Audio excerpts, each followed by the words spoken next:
Welcome to our study today. We are in Hebrews chapter 6. Believers must grow beyond the basics of faith and pursue spiritual maturity. They're warned about the danger of falling away after receiving the truth. Those who abandon it are pictured as crucifying again the Son of God and are likened to worthless ground that drinks in the rain but produces only thorns and is cursed. Still, there is confidence of better things for those who continue in faithfulness. God is just and will not forget the work done in His name. Diligence and endurance are encouraged, imitating those who through faith and patience inherit what was promised. God's promises are certain, confirmed with an oath, giving believers strong encouragement. This hope is a secure and steady anchor for the soul, reaching beyond this life where the Savior has gone. He has gone beyond this life and He's coming back. And the hope we have in the promises of God ought to keep us with Him through all things. We are encouraged to move forward in spiritual maturity rather than remain in the early stages of faith. God calls us to a deepening commitment, characterized by perseverance, exploration, and love in action. We must take seriously the warning against falling away and instead be intentional and passionate about anchoring our hope in God. He sees our service and remembers our work, and His patience is just in assuring that our labor is not in vain.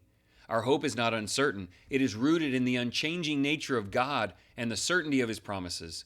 As we imitate those who patiently trusted God and received the promises, we live confidently and faithfully, fueled by enduring hope through Jesus Christ. I want you to see that the fact that we can fall away doesn't mean we live without confidence. We fall away when we lose sight of the glory of God and we're no longer drawn to Him in gratitude. You keep your eyes on Him and you long for Jesus, and He'll take care of you every step of the way. 3 questions. Number 1, how do you continue to grow your faith? What tools or approaches to Scripture help you understand and apply God's will more effectively? I mean, if we just sat down to coffee and I said, how are you growing? What's helping you? What would you say? I hope what we're doing here is helpful, but where are you taking it from there? Question 2, is it possible for someone whom God has saved to fall away? How do you diligently connect to God in a way that prevents this outcome? I believe the answer in multiple places throughout Scripture, and even in Hebrews, says yes, you can.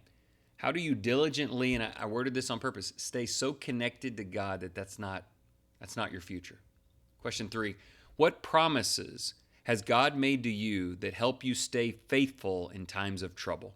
What has Jesus done that has instilled unshakable hope? The reason I word it this way is it can't be your successes or strength that keeps you going in trouble. There have to be some things God has said, promised, written about, Jesus has done that you never forget. What are those things? Let's close with a prayer today. Faithful Father, we thank You for challenging us to grow beyond the foundational principles of Christianity. We accept that challenge and ask for Your assistance. Please strengthen us so that we refuse to drift or become complacent. When trials tempt us to retreat, anchor our hearts in the hope founded in Jesus. Remind us that You are just and never forget the acts of love we perform in Your name.